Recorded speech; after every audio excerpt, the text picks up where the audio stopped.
You heard you could save big when you bundle home and auto with Progressive, so you went online to check it out. But then you saw a link for a survey about which type of bread you are.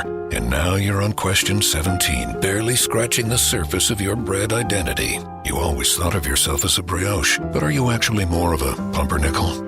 Ah, yes. They said it was easy to save money bundling with Progressive, but they forgot about the rest of the internet. Progressive Casualty Insurance Company affiliates and other insurers. Bundle discount not available in all states or situations. The Peel Art Gallery, Museum and Archives, also known as PAMA, is pleased to partner with Caribbean Art Fair, Black Artist Network and Dialogue, and guest curators Karen Carter and Craig Manuel to present When Night Stirred at Sea, Contemporary Caribbean Art. This exhibit aims to connect Caribbean artists to the broader art world and includes local and international talent, including Brampton's own Janice Reed. The exhibit begins on October 29th virtually and eventually on-site once PAMA reopens to the public. For more information, please visit pama.peelregion.ca. New Theory Radio is presented by PAMA, the Peel Art Gallery, Museum, and Archives. You are listening to New Theory Radio.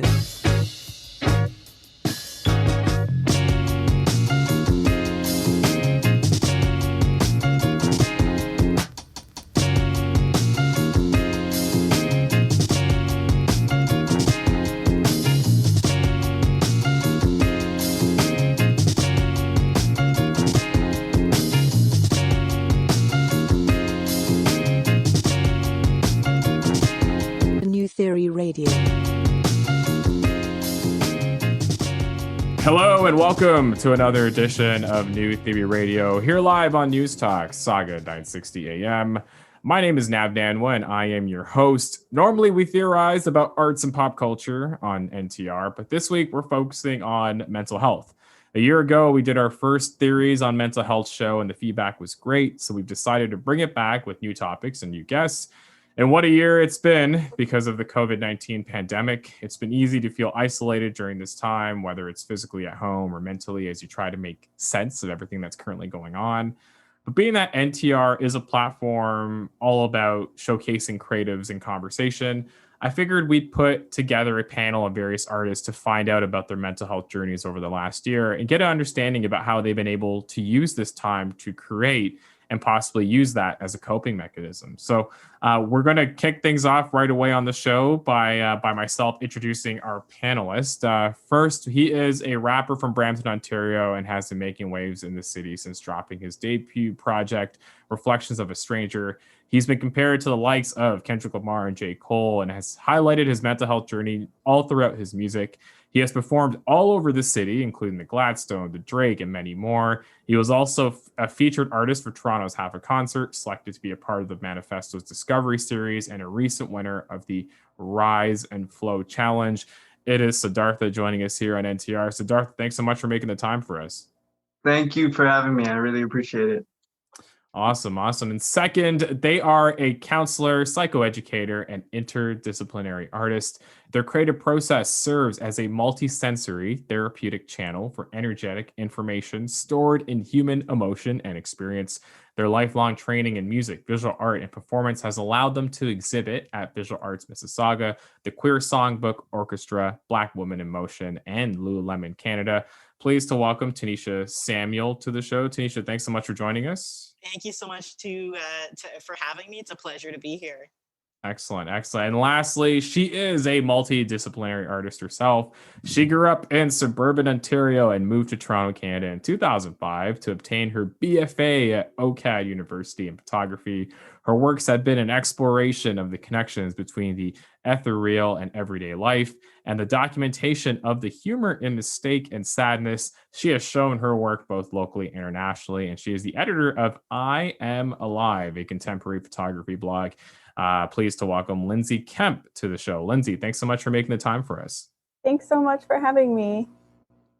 Excellent. And Lindsey, we'll start with you because you're the last one that spoke. No pressure. But yeah, give us an idea about your mental health journey over the last year. Obviously, it's been a challenging time, and a lot of your work actually touches on a lot of mental health themes and topics, but in a very unique way. But just give us an idea of what that journey's been like. Sure. So I personally have depression and anxiety.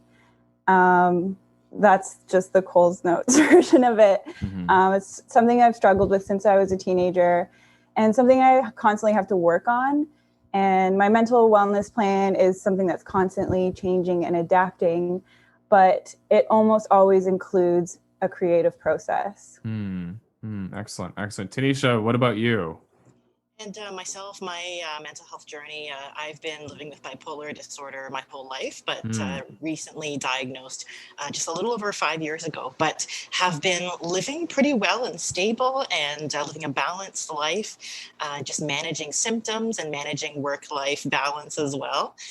But that's where I have stood in terms of my history. But my creative process has been a huge part of my wellness plan in just keeping me balanced, keeping me connected to what really matters and the values that guide my life. So I couldn't do it without the various modalities of creative expression that I have. I'm a musician, I sing, I'm a vocalist.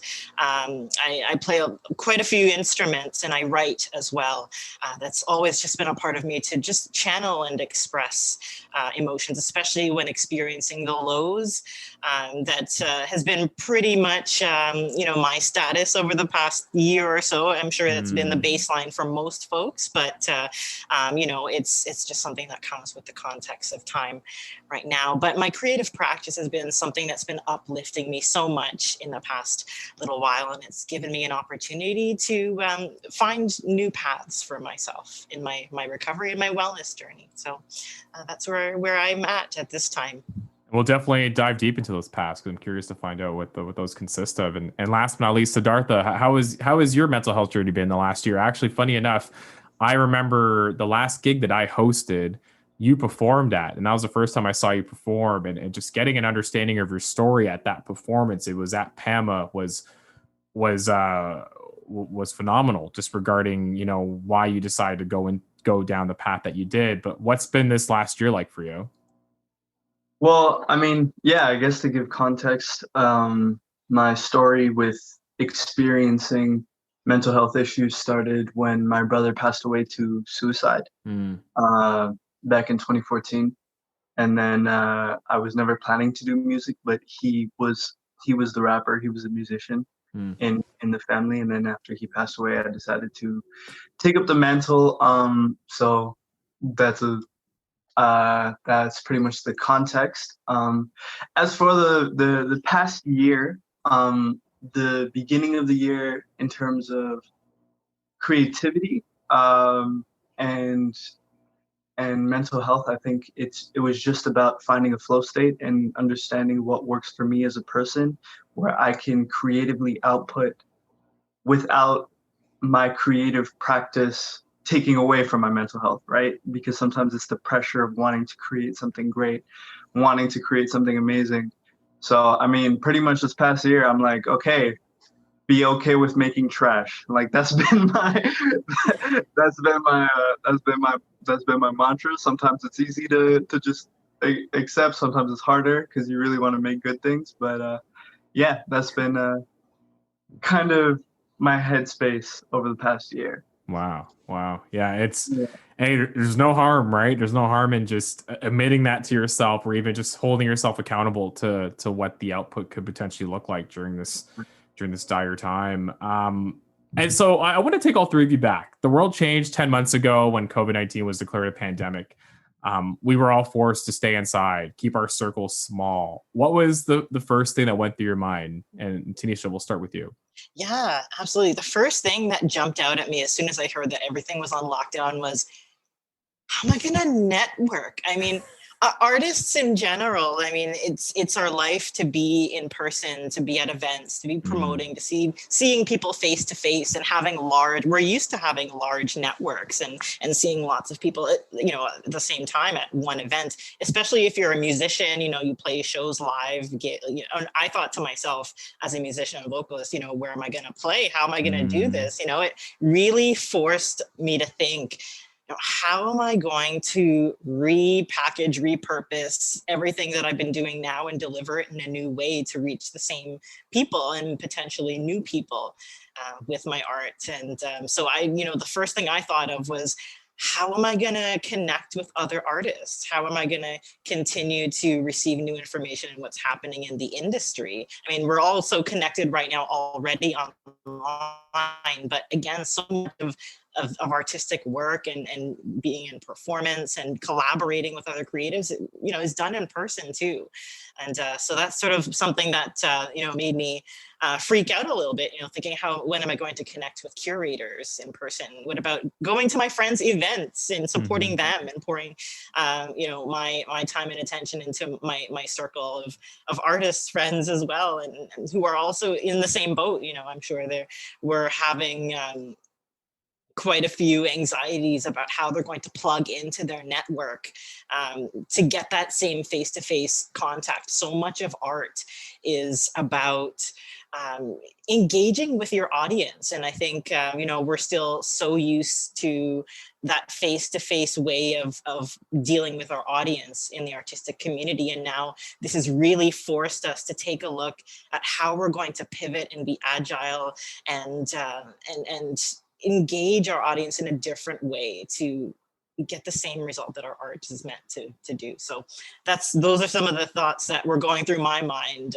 especially when I heard that, we're on lockdown. I thought, how am I going to connect with my industry?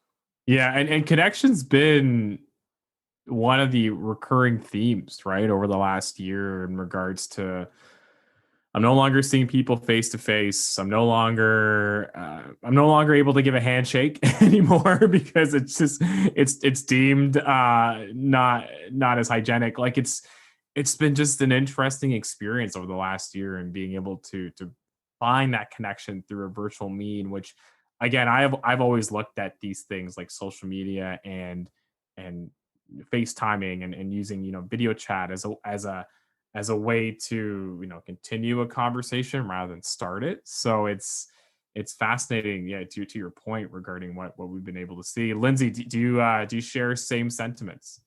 Actually, I actually had a bit of a different reaction to it. I think because I'm a visual artist, my work doesn't depend as much on interaction or because it's not performative. Yeah. So I was actually really excited at the opportunity to have the time to produce. Wow. Because it was such an anxiety-inducing event, I was too anxious to actually produce anything at the beginning anyway. Yeah. So you kind of just took the time to yourself a little bit? Yeah. I mean, I was happy to have that validation that it was okay to be alone, and it was okay to take some time to be alone and work on yourself. Yeah. Which as an introvert felt like a dream at first. But then I slowly started to create and find ways to make it work for me. Yeah. I remember even seeing when we all were stuck inside, how people were joking online that this is an introvert's dream, right? To just be in their own space and not want to go out and be in front of people because they just want to do their thing. But yeah, no, that's quite fascinating. I remember having feelings similar to that too, where it just felt good to take a deep breath and just, not have that pressure of go and just wanting to make things happen all the time. So Siddartha, what about you, man? It was actually quite an interesting time for me because at that time I was getting a lot of gigs and shows, things were ramping up because I went straight from doing the Manifesto Festival, so opening up the coffee, to winning the Rise competition, and we were supposed to perform at the Daniel Spectrum Center, and they were going to do this whole program with us as artists. Wow. And so all of that kind of fell to the wayside. Not to mention my job. I was teaching dance at a studio. So you can imagine when COVID hit, I was like, okay, physical interaction. That's definitely, we're going to have to dial that back. Started teaching classes on Zoom. But that being said, I think I was kind of in between both mindsets because at the same time as a music producer, like you're just in your laptop in a room for however many hours on end. So as much as I am an extrovert, at the same time, I feel like I'm an extrovert who loves to recharge with time alone to myself. Yeah. So it still was a good opportunity to be like, okay, now here's a time to breathe. Where am I? What's going on? Like, how are the people around me, etc. So it was positive and negative. It did kind of suck because I did feel a bit of momentum for me building up. Not to say that it was lost, but the in-person aspect of it was definitely gone. So that was definitely one thing. Yeah. Yeah, no, I feel you, and I think we're all in the same boat regarding just that in-person communication just being something that we've been, we took for granted right before, and as soon as this hit, we all were kind of stuck to ourselves.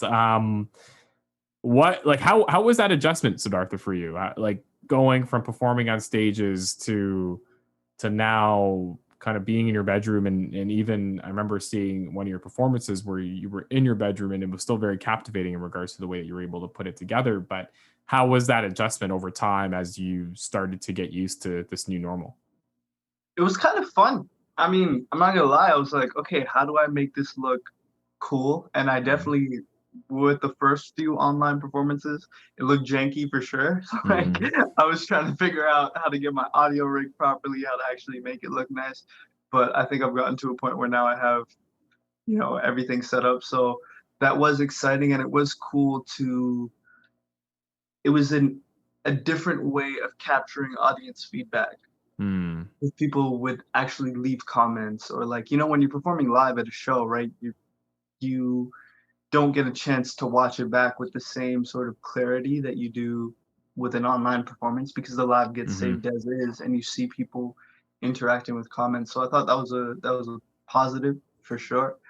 Yeah, it was a mess at first. I was like, how am I gonna do this and look professional and give people a dope experience? But then it became kind of fun trying to figure it out.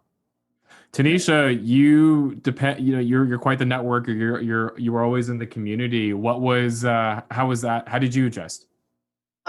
It was a bit of an adjustment for me, just because like in the business side of doing art and just collaborating with the community, we relied so much on in-person meetings, and we're in that millennial crowd, so at least in my circle, so we were already connected online, but it really pushed us onto online platforms just to share information with each other, to share conversations that have been happening. I know some of the artist groups have pushed their groups online. Peel and Color is one of the groups that really had to rethink things and how to re-engage the community and get them to find new ways to even create art as well, because all Curry's is closed and Michael's is closed, and all the art supply stores are closed, and everything that you need for materials for your events are now a little bit difficult to get, and you have to be creative with materials to use it. It's got to be something simple, like maybe found objects from around the home. And so that's some of the, I guess, innovation that's been sparked in some of even just the program deliveries that some of our art institutions have offered, especially here in Mississauga. The Art Gallery of Mississauga has gone completely online, and they are now actively engaging the audience through the digital platform, and now starting to pull them into their social media story. There was an ad that went up recently on one of the Mississauga Transit buses for the AGM Engage or Border Crossings campaign. And one of the ideas that the AGM had was to create a contest out of that and have participants, take a picture of the bus and then win a prize, just to keep that excitement, that level of community together. I've really seen the arts community, the organized arts community, especially in the gallery scene, start to find new ways and be creative with just not just marketing, but business relationship with the clients and the members of the gallery, and also those who are artists and looking for new ways to show their art.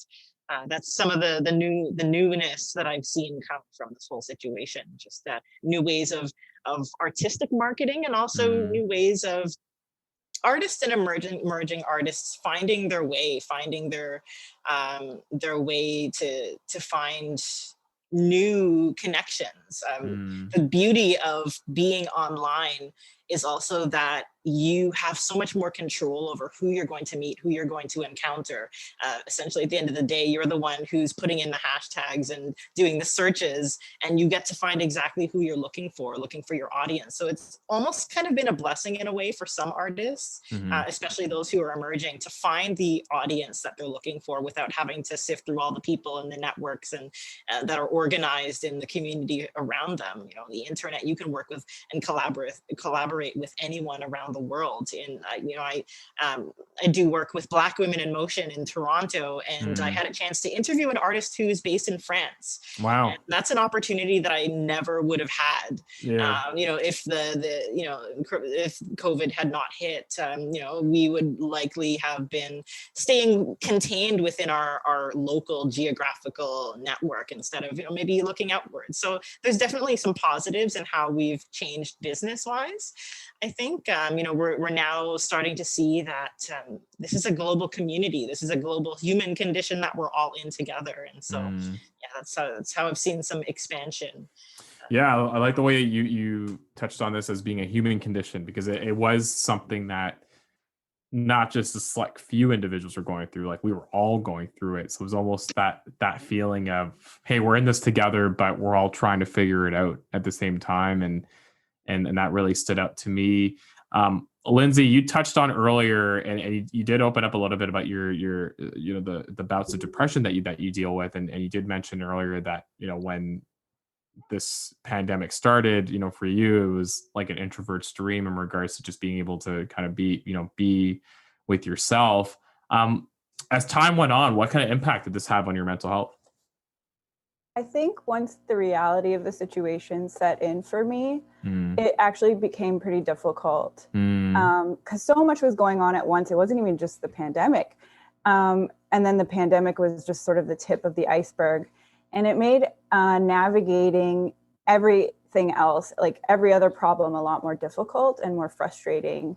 So it actually kind of pushed me into a little bit of a depressive state because I had a hard time adjusting with the reality of the situation and the doom of it all. Like, what does this mean? How long is it going to last? Like, how is this going to affect our community long term? Teneshia, did you have similar feelings as well? Absolutely. Because this is a historic event that we're living through right now. It may not feel like something legendary right now, but let's say in posterity, people are going to be looking back at this period in time in human history where we're all going through this experience that for some can be kind of traumatic and very dis-ease inducing, especially mentally. It's definitely a major change that's happened here in human history, and we've really come to a point where it's affected us globally, in a depressing kind of way. That's sort of how I've seen it. I've had colleagues describe this time as almost a traumatic experience in history that we're all going to have to process and learn to process over time, especially in the next little while. It's going to take time for the economy to be re-stimulated. It's going to take time for businesses to open up again. It's going to take time for us to even just heal from being socially disconnected for such a long period of time. Even those who are the most well-adjusted, very, well-balanced folks are experiencing the inducing of depression almost. Human connection is something that is so integral to our development psychologically and socially. And there's going to be a lot of undoing once this pandemic lifts. And I think the support needs to be there as well in order for us to do that undoing. It's going to be an experience that we're all going to be learning through together, undoing that induced isolation that leads to sort of depression and even physiological depression, bodily wise, as well. The one question I had also, just to follow up to that, Teneshia, was you're obviously a counselor. Were you still seeing clients during this time too? Yes, actually, things have actually ramped up quite a bit for me. Oh, wow. Okay. In terms of seeing folks, and then it just speaks to volumes to the fact that this is an experience that affects everyone. No one is immune to the sudden removal of human connection. It's and so I started to see quite a few more people for anxiety, depression, and looking for ways to cope, in a body mind way to bring balance and to just ease some of that pain, that stress that comes from human suffering, and just from the human experience of being disconnected. How was that? How was it having those conversations while at the same time managing your own mental health at the same time? Yeah, exactly. And you know what? And I see it right now within the counseling and the psychotherapy and the coaching community. So many people are now starting to look into the problem of compassion fatigue. That a lot of helpers, a lot of social workers, doctors, paramedics, everyone who's in sort of a compassionate and caring position can experience quite a bit of compassion fatigue, especially now when the frequency and the intensity of mental dis-ease is so high. And it really comes to show that the importance of community amongst practitioners is so important and integral to our mental health as well, because now we're seeing people who are having other parts of their lives triggered because of this induced isolation. Now we have nothing to do but be alone with our thoughts. And now a lot of things are coming up for them. And sometimes that energy, that emotion can get transferred onto the practitioner. They can vicariously experience that depression through another person. And that leads to empathetic burnout, to compassion fatigue, as it's called. Within our industry. And so I found what's been so helpful for me is just keeping on top of my own therapeutic practice, keeping on top of my own introspection, and plugging in with other practitioners and continuing to train within the community. I think this is a time for practitioners like myself and those who do work in human services to really, if they're able to take on training courses, not necessarily for the learning experience, but also for the networking and the contact with other practitioners who are in the industry, just to share experience. Because being on front lines, so to speak, there needs to be that balance as well for practitioners who are seeing people in heightened and depressive states. Yeah, exactly. Well said. And Siddartha, what about you? What kind of impact as this continued, what kind of impact did this have on your mental health? There were a lot of things to consider. I mean, again, when it comes to rap or hip hop, the common mindset is hustle culture, right? Yeah. It's like, okay, cool, pandemic. All right, how can you use this to drive you forward, right? Especially rappers are super competitive, so it's like, all right, but at the same time, I was already, I think, hypersensitive to the fact to depression and anxiety, like aware that I might have a proclivity towards it. So definitely I'm very blessed to say that I have like a tight circle of friends, very strong, who I would make sure I'm in constant communication with. So that was something that kept me afloat. Definitely creating art, but sometimes the art was the source of the pressure, was the source of the anxiety, like making sure that sometimes the art became work, which it's like, okay, how do I make sure to how do I propel myself further? And then so it took a lot of untangling of that mentality, realizing, what am I doing this for? Right. And so there was a lot of coming back to the center of understanding, like, okay, art first and foremost is for me to express. And once it's expressed, if I look at it and I'm removed from that expression, and then like I take maybe a day or two away from it, and then I look at it and I'm like, you know what, I think this could provide value to other people, then I give that out. And it's as simple as that, like when you want to share your art with someone, it's like, do you think that someone could use this or want to listen or watch? Or maybe you just want to share it with someone for your own, to still as a form of expression, then you do that. So throughout the process, that was definitely something to consider. My parents are divorced, so a big thing was like I was worried for my mom because she lives by herself, and I was living with my dad at the time, and so making sure to go back and forth between when I could. Yeah. Obviously following quarantine or COVID regulations. Mm.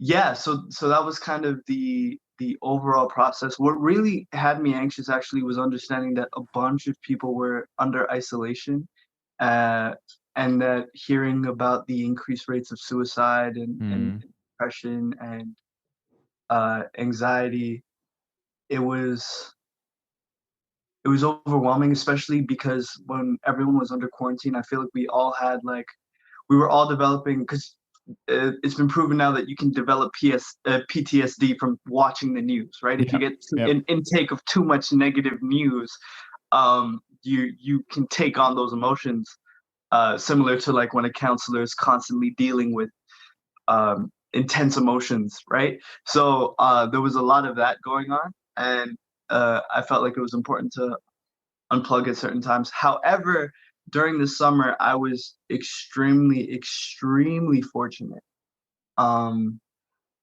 to get offered a position in the Yukon to teach music. Oh, wow. Yeah, which is where I am right now. Oh, really? I had no idea. Oh, yeah. Well, hey, what's up? Hello from White. I think you're my first guest that's been live from the territories. Yeah. Okay, cool. Yeah, I never in a million years imagined that I would be here. But I was offered a position here to teach the kids in the community how to produce music, songwrite, record, and rap.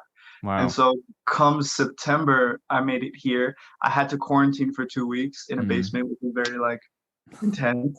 But then after that, I was able to teach kids, go out, meet people, and we had 0 cases at the time. So it was cool. Then we had an influx of cases, and then it was quarantine just like other places. It's still not to the same degree. And then now we're back to 0 cases. We still have to like wear masks and everything, but now we can go back out. So now I'm mostly worried for you folks down south. That's been my primary concern for friends and family and fellow artists, both in the music community and in the dance community.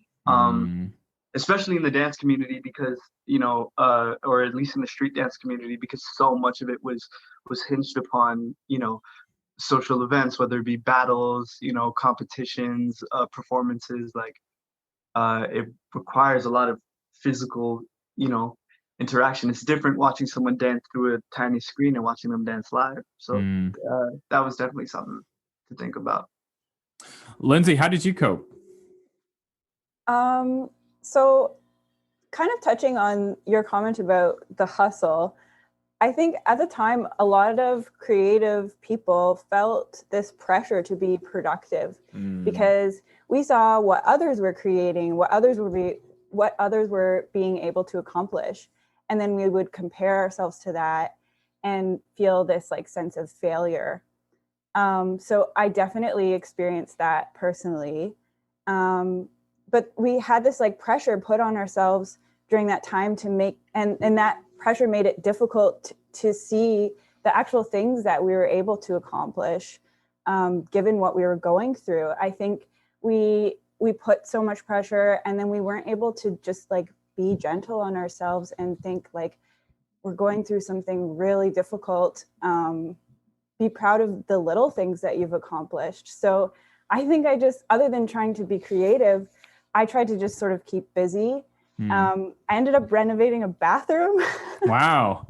You're part of the reno culture. Yeah, it felt great. Also the bread making culture, like the sourdough. I got into that too. Kind of reminds me of a point that Siddartha mentioned earlier around flow. Are all three of you familiar with, well, I know Siddartha you are, but Teneshia, Lindsey, are both of you familiar with the concept of flow? Not entirely. No. And Siddartha, correct me if I'm wrong, but flow is, I guess, trying to find a way to, I guess, maximize the feelings you get, I guess, when you're doing something. I'm probably going to edit this out because I'm probably butchering it. And Siddartha, feel free to chime in. But it pretty much, you do the things that you like because you're almost doing it.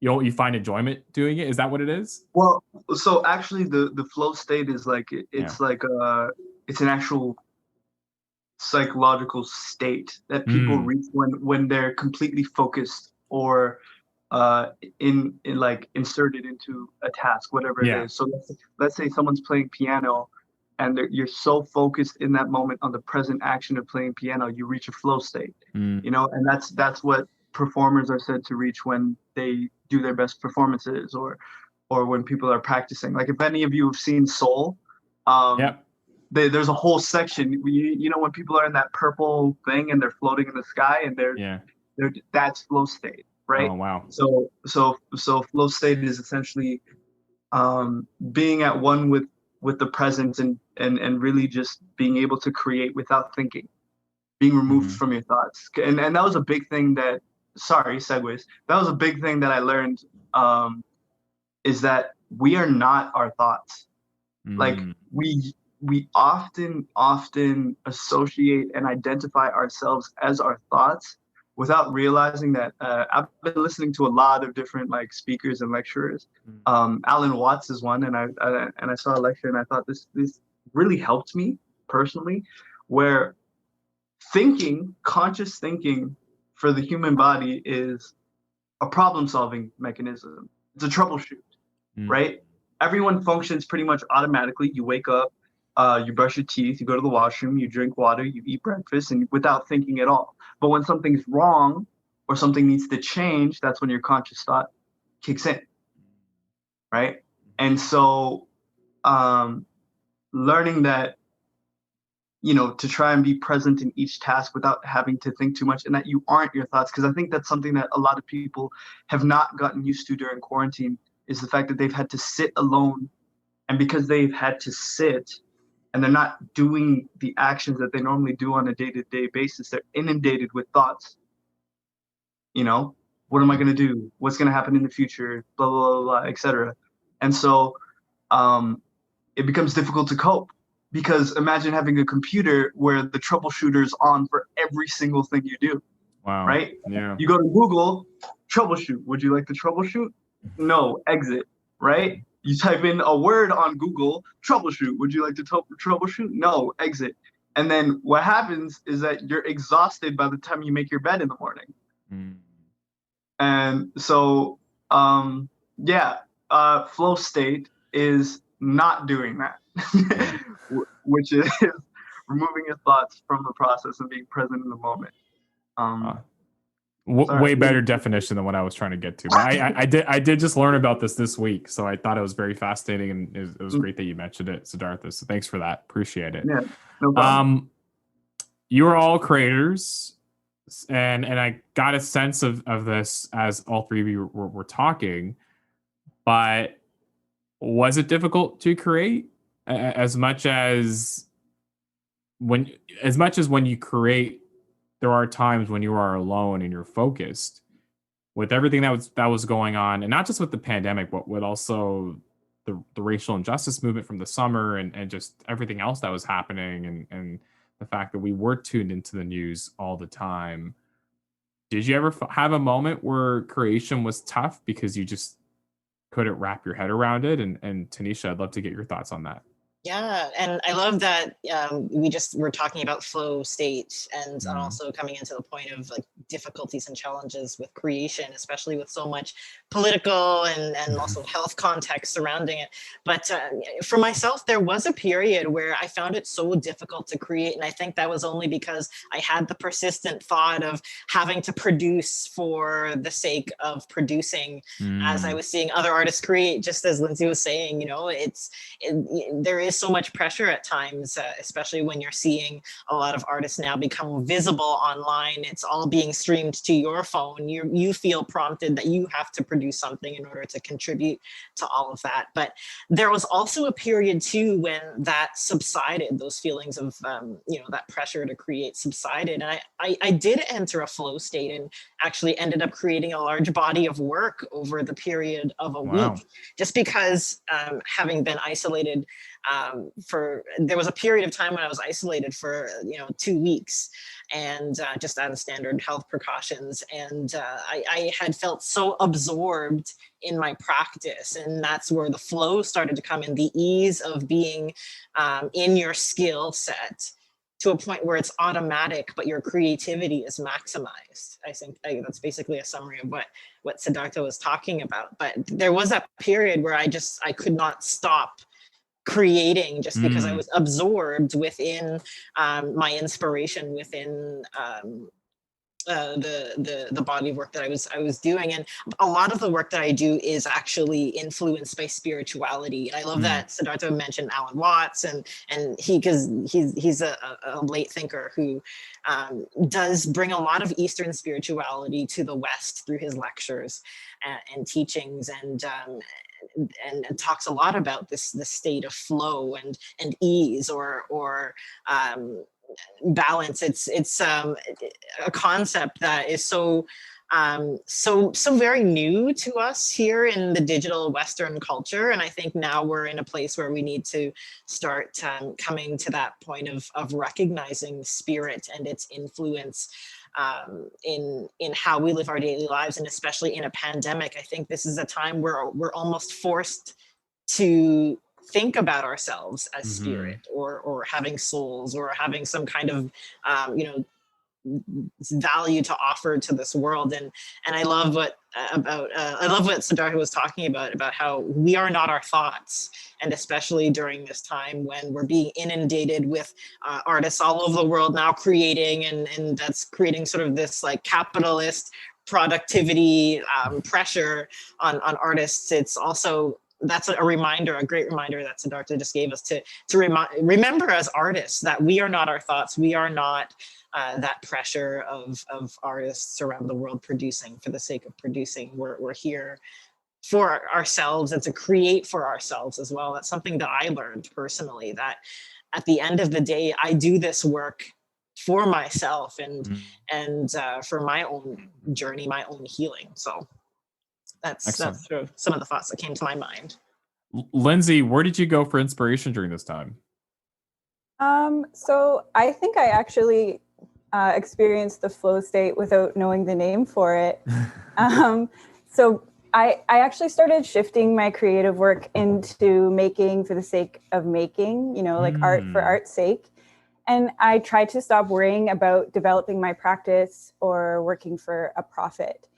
And I started to focus on more like meditative, mindful, repetitive, or tedious work.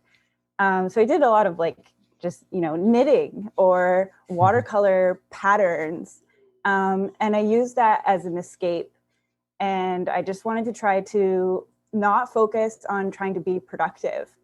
So for inspiration, if I was drawing a blank, I just wanted to like create and just like feel connected to something on a page. And to me, I didn't want it to matter what it was. So I just looked at other people's works. Like I got really into graphic novels. There's this artist, Julie Delport, and she had this graphic novel called This Woman's Work. And I actually just started like recreating some of the illustrations in that book and experimenting with new mediums that I hadn't tried before. So I actually learned a lot about my process and how to navigate through like just feeling those anxieties, and like how to use my work as a way of just like meditating. Nice. That's awesome. That sounds great. Obviously with all the work that all three of you do, Siddartha, you love performing. Teneshia, you love networking. Lindsey, a lot of the work that you produces gets exhibited. What I'm most curious about is obviously not knowing when this pandemic is going to end. Like there is obviously this light at the end of the tunnel when it comes to vaccines and just, these lockdowns that we're hoping work in regards to bringing cases down. How did you tailor your art when it came to that? When there, and I guess what I'm trying to say is when you know that you're creating a piece of music or a piece of art because ultimately you'd love to display it or perform it somewhere, with those things not actively happening, how did you stay truthful to yourself in regards to, hey, I'm putting my all into this, but I do know that we're in this in the long run, so this is probably going to be showcased in a way that's pretty unconventional. And maybe Siddhartha, will begin with you. Well, fortunately, with music, I may not get to perform. However, I definitely can release pre-recorded music with beats that I made.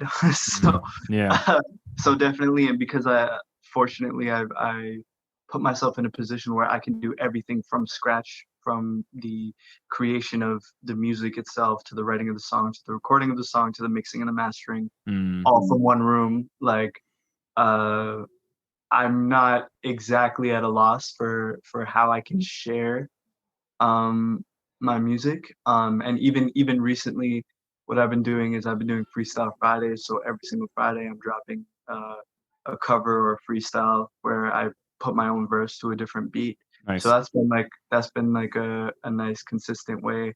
And I think I'm at like 3 months now, or two months, somewhere around there, without missing a beat. So that's pretty good. I'm proud of myself.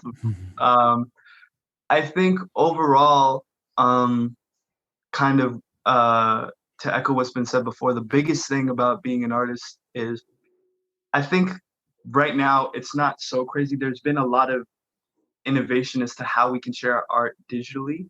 The biggest thing was not, again, like has been said before, not being caught up in comparison as an artist individually, and not feeling the need to brush out product or art that you feel is incomplete or not true to yourself. I think that's the real crux, is making sure that you're true to yourself during this time without being swept up in the current events.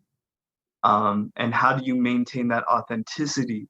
Because I find that when you share your stuff online, humans are humans, so we can still read authenticity, whether it be off a screen or in person. And so being present and mindful and sharing from a place that is present and mindful was definitely a focus, I think. Interesting. I hope that answered the question. Yeah, no, it definitely does. It definitely does. Teneshia, you are a master networker. You're someone that lives and breathes in the community.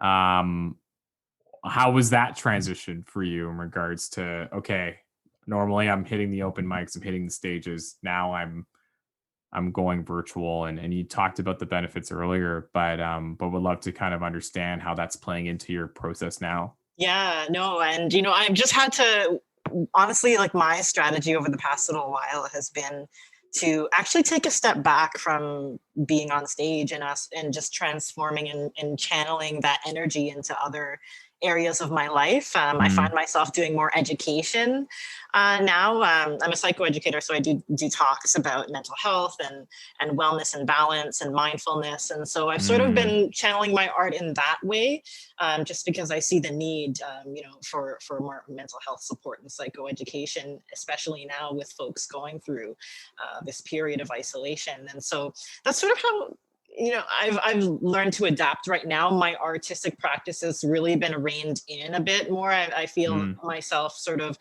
trying to be a little bit less visible with what I produce, only to hone my crafts and just work a little bit more on being absorbed, being undistracted and undivided from the things that I'm currently working on. So I think in a way, like I'm going through a period of almost secretiveness in terms of my own artistic practice, and I'm trying to channel that energy into other ways of being artistic and how I deliver programming, or how I function as a teacher of mindfulness and well-being. So that's sort of how I've kind of diverted my attention artistically. And so right now my practice has gone a little bit more underground, and I'm really trying to just find that flow again and find that that mastery of certain parts of my craft.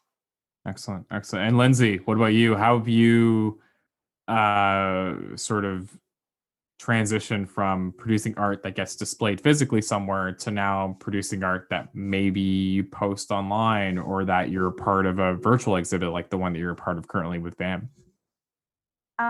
So firstly, I've just been blown away by the innovation within the arts community to make art more accessible to viewers and to emerging artists that was touched on earlier. I'm finding that, so when I'm creating, I'm trying to think about creating with accessibility and installation in mind as well. You know, how can something be viewed if we're under quarantine or lockdown? So like window installations or public spaces, and like, how can I adapt my analog work into something digital that can be displayed online?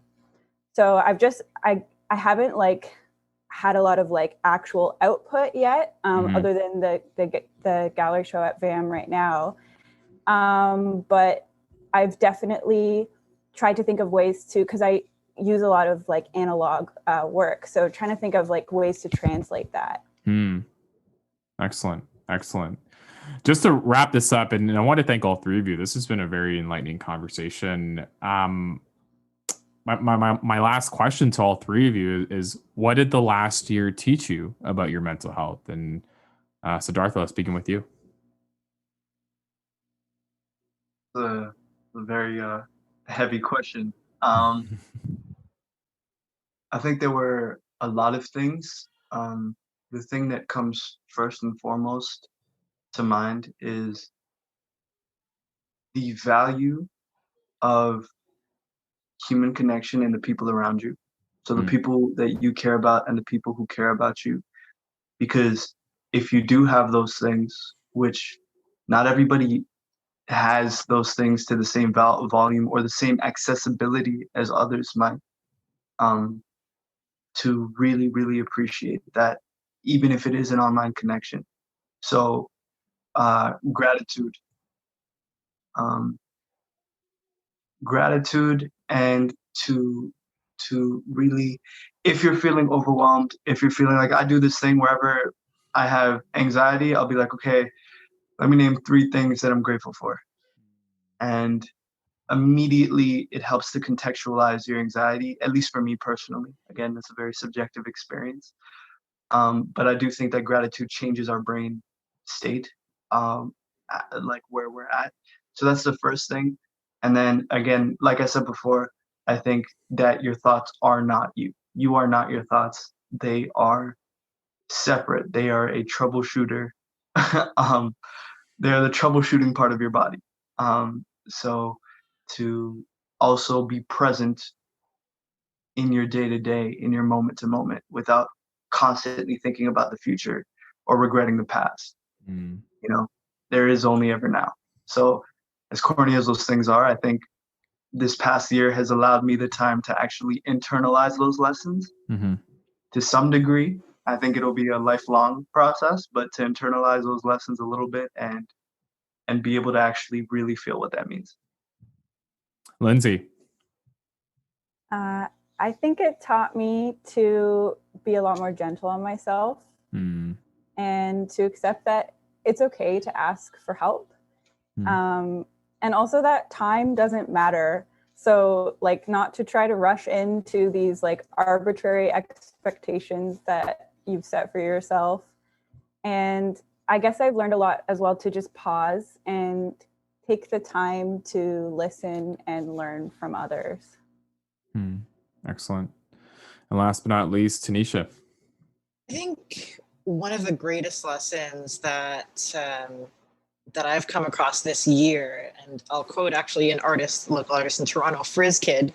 I'm sure some folks are familiar with them, and that they have a famous piece of work that's been sort of shared digitally around with a bed of flowers in the shape of an EKG and an electrocardiogram graph. Mm-hmm. And the words that are associated with it are healing is not linear. I've really found that to be a huge lesson in my life this year, especially in my own recovery and seeing the state of the world and the political events that have contextualized us right now, that our recovery is not going to be a linear process. And that's really put things in perspective for me, to realize that this is a time to bring in our energies, lower our expectations. Just as Lindsey said, be kinder to ourselves. Just as Siddartha said, to remember that we're not our thoughts and to keep moving forward and staying in motion.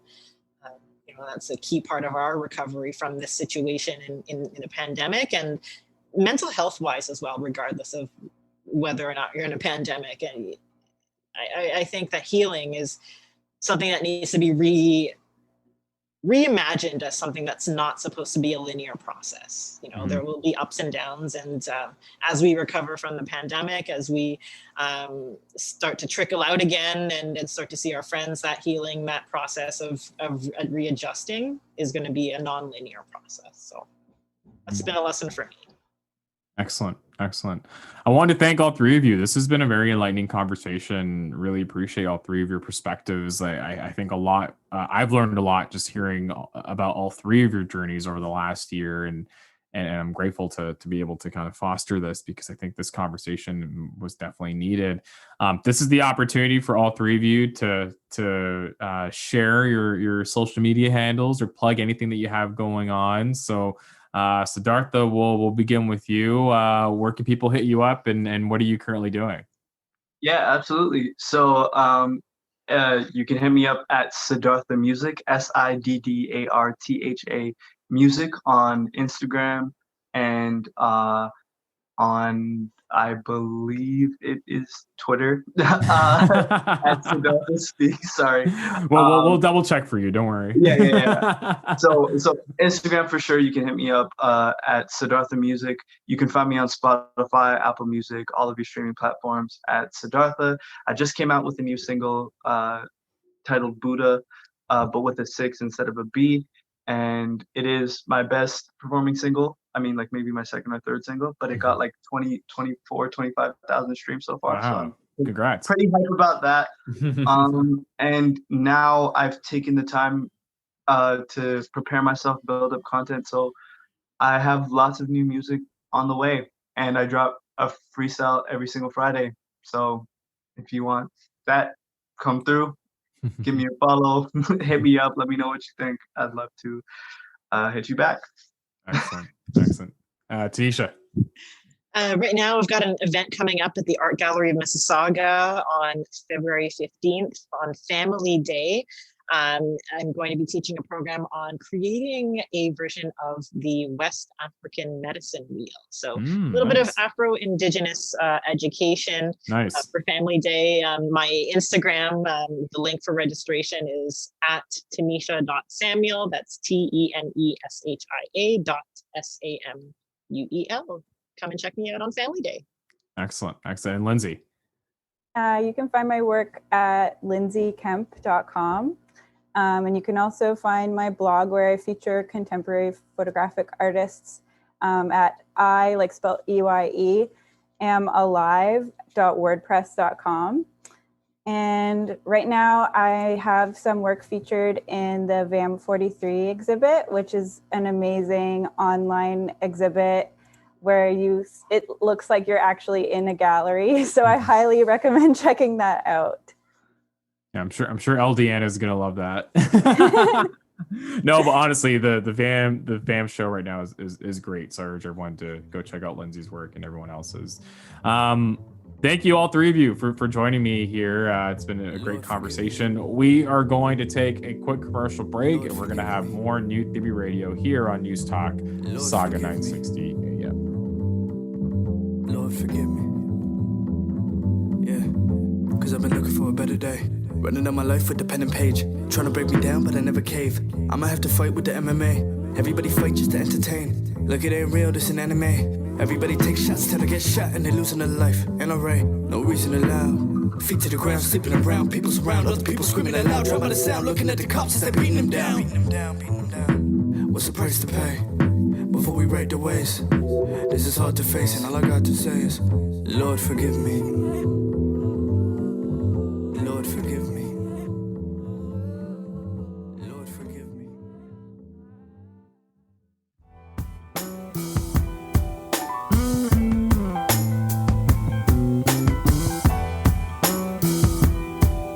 You are listening to New Theory Radio. And we are back here on New Theory Radio, here live on News Talk, Saga 960 AM. My name is Nav Nanwa, and I am your host, and it is our special mental health episode of New Theory Radio. And it's hard to relax during this current lockdown. It's also been easy to feel lost, but a coping method that people have found very useful is mindfulness, a meditation practice allowing you to focus and be aware of your surroundings. So what is this all about, and what are the benefits? I got a good friend of mine joining me to talk about this in greater detail. We actually used to work together in a previous workplace, and her part of the stuff that she does outside of work actually revolves around meditation and mindfulness. It is my good friend, Jules Diva, joining me here on New Theory Radio. Jules, thanks so much for making the time for us. Thank you for having me. I must add that you are a movement, I must add that you are a movement and meditation instructor, but you're also a creative because in the previous workplace that will go nameless during this conversation that we used to work at, you're a designer, you're someone that's very much an all-around creative in the way that you kind of operate.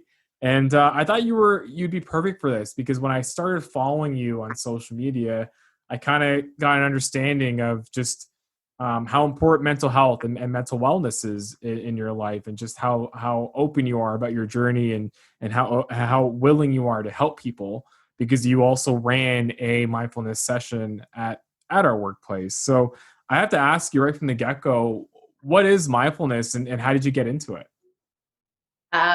So mindfulness is essentially moment-to-moment awareness, where you really tune into how you're feeling, your surroundings, what your body feels, and just your emotions, and just really being present through it.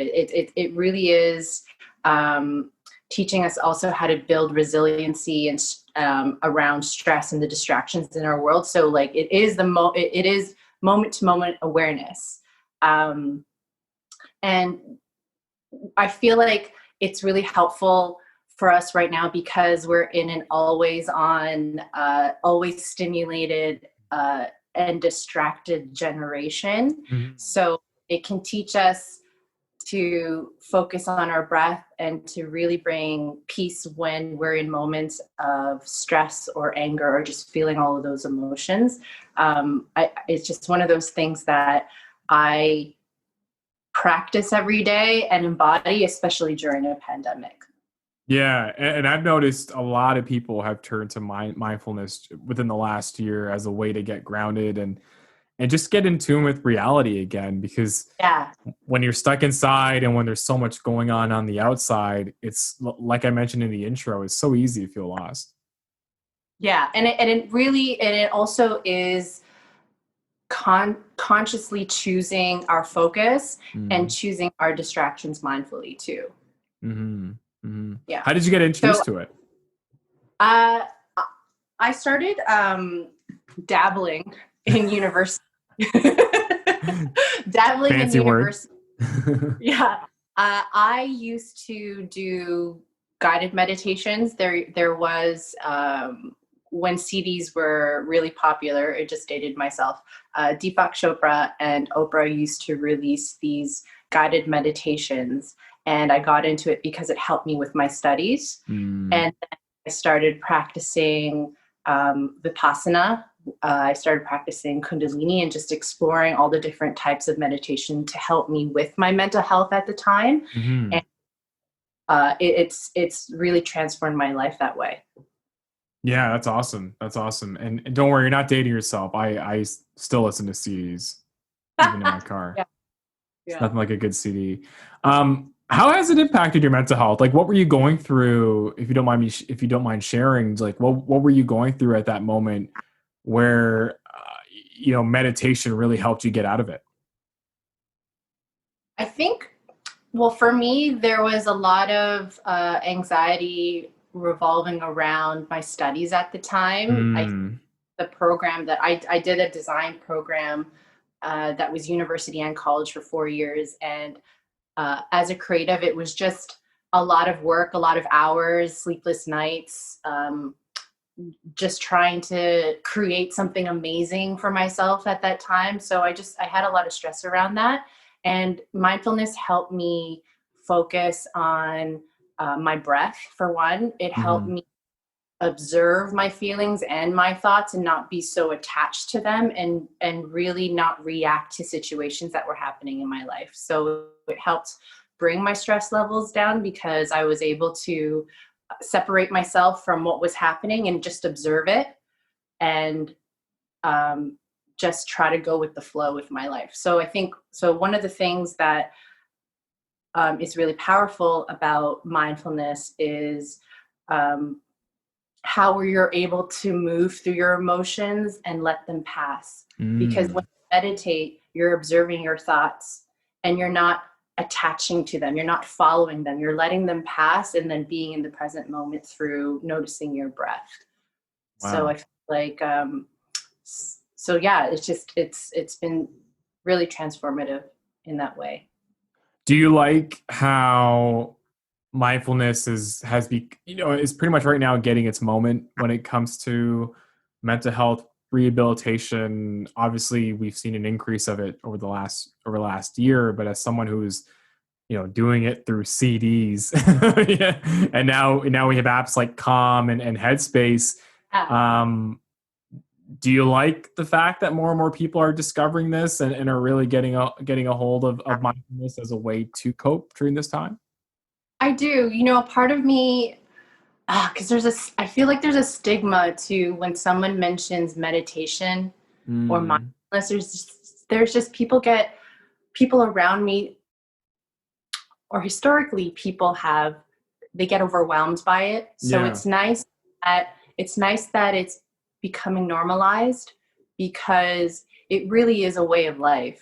When you embody mindfulness, you're really moving through life as it is, without editing your thoughts or without being distracted or mindless. Like, for example, when you drive home, sometimes you don't know how you've driven home. It's just like, because you're mindless through it all. So the practice of it, you just live life. Like life just has much more of a richness when you're able to practice mindfulness and really embody that. What does that routine look like for you with mindfulness? For me, especially during the pandemic, it has been a personal meditation practice that I do in the morning. I do it in the morning for this reason, because if I don't, I forget if I've even done it, because we're home all the time. And there's times where if I don't do it right away, I'm like, did I do it? Or was that yesterday? Seriously. It's like, was I that yesterday? And the only way I will remember is if I'm like wearing something different, because sometimes I'm wearing the same thing. So why not? We all do it. I'm just like, but I was wearing this sweater yesterday, so did I meditate? So it's just mindfulness, right? There you go. Doing it in the morning, it's for me 10 to 15 minutes a day. It involves, so there's different types of meditation. Mindfulness is generally your breathing naturally, but for my personal practice, it is a mix of that natural breath. It is also a combination of chanting and breath work, and that's what resonates for me. So I do need to say that my meditation practice is unique to me. I do have a toolbox of different meditations that I use when I'm feeling a certain way that resonates with most, and that's going to be different for everybody. Yeah. There is no perfect path to this practice. There are foundations of it, but yeah, you're going to do what resonates with you the most. So guided meditations is what helped get my foot in the door. It might be something else for someone else. For you, it could be maybe you listen to a specific person on YouTube, or maybe it's the Calm app or the Headspace app, whatever gets put into the door, and then you explore it from there. It's so fascinating when you talk about driving home, right? And just how that whole routine is just engraved in our minds, or sometimes we just don't even think about it. We know what routes to take. We know when to stop. We know when to go. And I remember recently driving somewhere and having just this eureka moment, being like, wow, I'm kind of an autopilot right now in a scary way. It's you're still aware of what's going on, but you're doing it in autopilot because you're used to it. And do you find that mindfulness allows you to appreciate those moments a bit more? I think it allows me to be in the moment. Okay. Because I think autopilot is the opposite of how you want to be. Like when you're mindful, you will experience the ride home. Like, I don't know if you've ever walked throughout the city. I've had moments where I've walked through the city and I've gone home and been like, oh, that was quick. But then there have been moments where I actually look up and I see like the buildings and I'm just like, wow, what a beautiful sky. Like that's being like in your walk versus just head down, zombie, mindless, autopilot, point A to B. It's, mindfulness is having that walk, feeling the weather, feeling the air on your face, like looking up and seeing how beautiful the sky is and taking that moment. And I think that's just like living life to the fullest. So it's, we want to not be on autopilot. We want to be consciously choosing what we're focusing on too. And I think there's a lot of power in that because, for instance, so let me tell you what happened last week. Yeah. I feel like in this situation, I would have reacted differently, but I think my practice really helped me in this moment. I had artwork on the walls. I have artwork on the wall of my place. And at about 1:30 a.m., I heard a crash. It basically fell off from the wall. This I had knocked down my laptop, and my laptop fell to its traumatic death. Oh no. No way. This is my work laptop. Oh no. Don't tell me that I need to back up my work. I know. I didn't. I lost everything. Oh my God. I feel so sorry for you. I'm working on it's huge photo shoot. And all my work that I've been doing for 2 weeks was lost. So I had to redo it. So for 48 hours, I was really in this feeling of loss and grief and stress. But I really do believe that the practice of breath work and mindfulness in my life allowed me to see it as it was without overreacting, without having a nervous breakdown, without maybe losing my shit. I was able to really be like, okay, what do I have to do? And then do it. And so I got my laptop. I drove to Brampton to pick up my laptop. I went home and I'm like, okay, what do I have to do now? I did the extra work. It maybe took me 12 hours more. I was maybe a week behind, but I did it. And I realized at the end of that, hey, if this was university, Jules, I'd probably be freaking out and crying because I lost work. Yeah. But it really helped to ground me and be present with what was real and choosing the best mode of action for myself, which was, hey, I got to redo it. And I think it's even some of my best work now. That's amazing. That's great. And that's embodying it through the practice. It's exercising that muscle, just like going to the gym. It's exercising that muscle so that you're resilient to stress and resilient to those things that might affect your life and not in the best ways. So it's definitely transformed my life in that way. That's actually a great segue to the next question I had, which is around with you being a creative and working on a lot of creative in your day job. How does mindfulness inspire that? I think being a creative, okay, so for me personally, this is from my personal experience being a creative, I sometimes have these high expectations for myself to perform and produce amazing, beautiful, creative work. That can sometimes prison me in my mind because I'm thinking more about doing the work than actually allowing creativity to flow through me and appear the way it should be. Yeah. I think creativity's flow, it's flow state. So when you're in your mind, you're not allowing it to flow. You're just there's maybe blockages along the way. So I think in my practice of meditating and doing my best to be centered at all times, my creativity, like it helps my creativity flow, versus thinking about it. You're more doing than thinking, more being than thinking. Yeah, because so many times as a creative, if you're someone that gets very attached to your work or to the output that you're producing, it's very hard to not overthink it. Like it's very like you just sometimes you just get trapped, right, in the work that you're producing and the pressure you might be feeling to deliver something that's thought-provoking or that's going to change the game, that indirectly you're psyching yourself out. Right. So it's the practice of it allows me to be present and to really go with the flow. So that helps my creativity.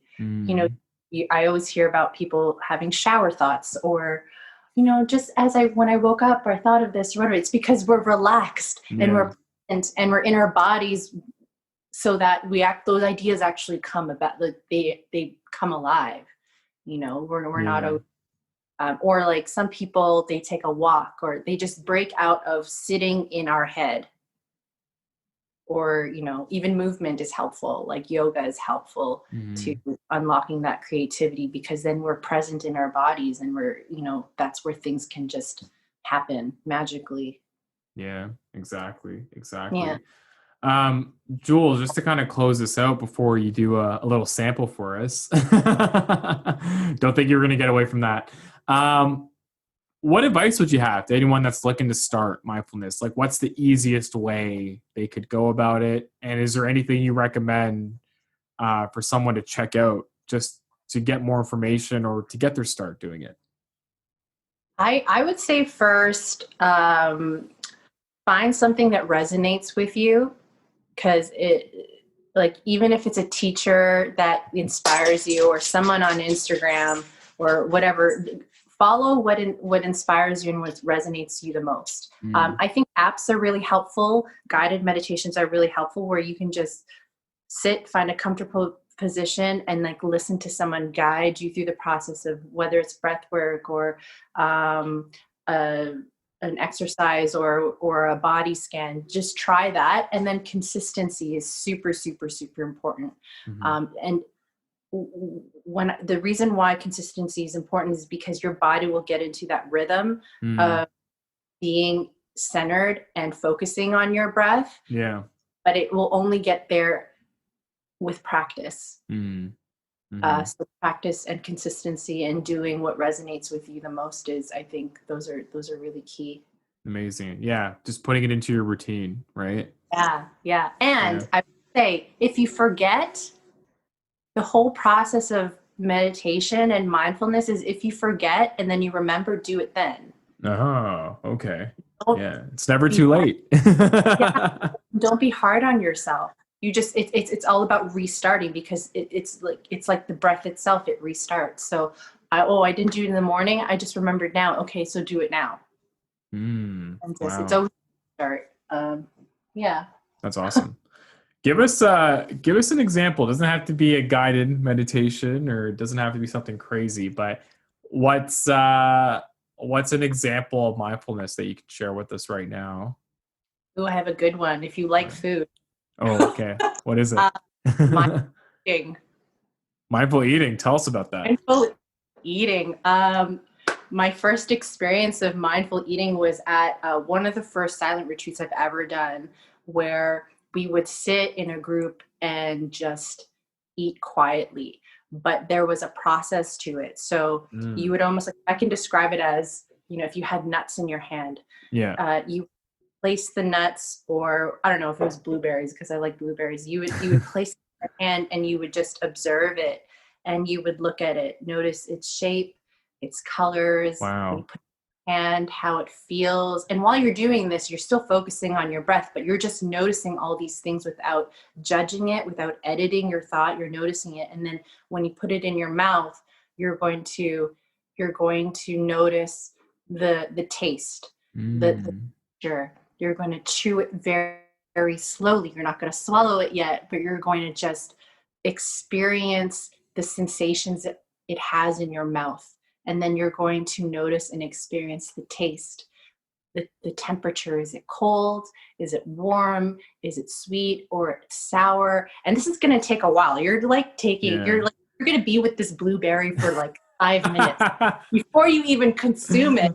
But you're practicing mindfulness with the food that you eat. Yeah. And then for a couple of bites, you swallow it. And then you even notice, how does it feel when it's going down your mouth and your throat, and then, you know, into your stomach, and then you start again. You put, you like, maybe it's something else, a piece of, and you do that. And if you practice that for the first 5 minutes before, you know, inhaling all of your food, I think it's great, because then you're enjoying and you're appreciating the nutrients that's also going into your body. So there's different layers to this experience. So I think that mindful eating is great, especially during a pandemic when why not? I mindfully eat pizza, but I will eat this pizza. You know what I mean? I'm choosing my distractions mindfully, and I'm not mindlessly just eating this pizza and then, you know, where is it? So that's awesome. I'll have to try that. Like I think it's funny. It kind of makes me think about when my wife and I were doing the pregnancy classes. There was a pain tolerance exercise where they made us hold an ice cube. Oh. And the ice, it was crazy, because similar to how you were describing the process of, you know, looking at the food, admiring the shape, then like putting it in your mouth, it was around just the feeling. So like you had the ice cube, the person leading it was like, okay, well, you know, instead of being so reluctant to let go or to drop it, you know, really think about the sensation, think about what's happening, which, you know, if it's in your hand, it's melting because you're warm.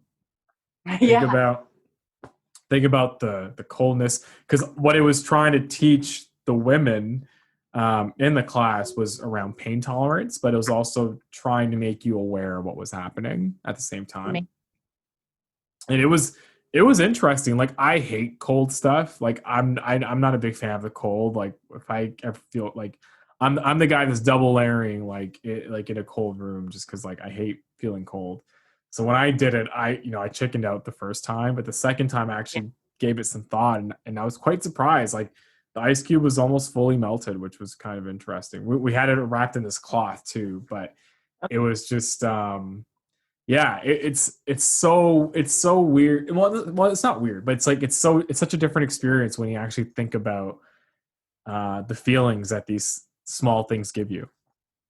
And you can relate that to emotions too, right? I think a lot of people assume when you're practicing mindfulness or meditation that you're just feeling the good stuff. Mm-hmm. It's super powerful when you feel all the bad stuff and the sad stuff. Like, if you're angry, really feel that anger, but then let it go, because that's how you'll be able to process it in a healthy way. Like, you don't want to bypass the fact that you're feeling frustrated. You want to feel these emotions.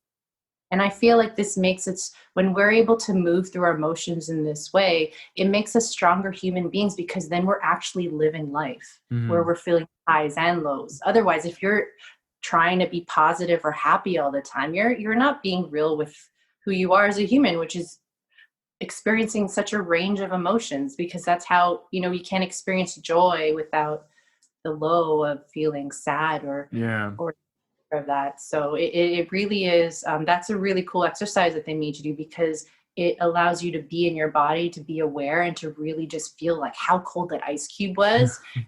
And the pain tolerance is resiliency. Yep, exactly.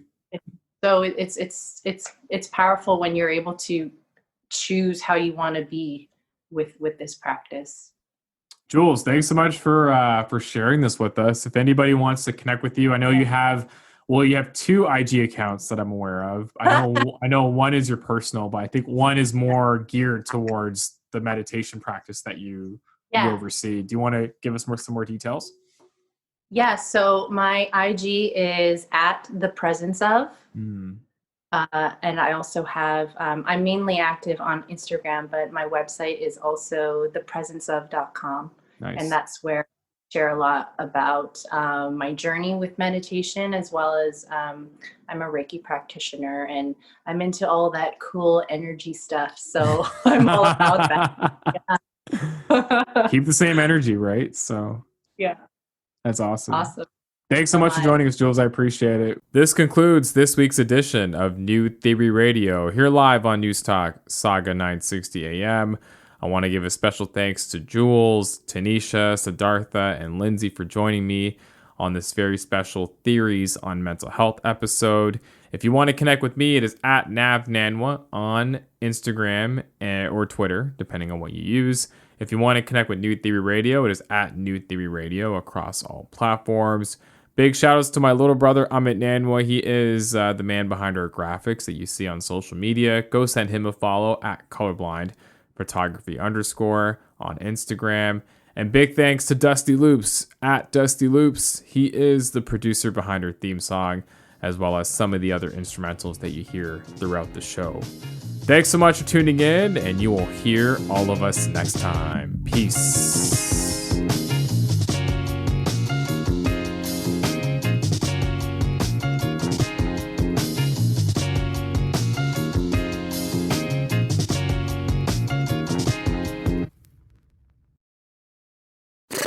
Nya nya nya.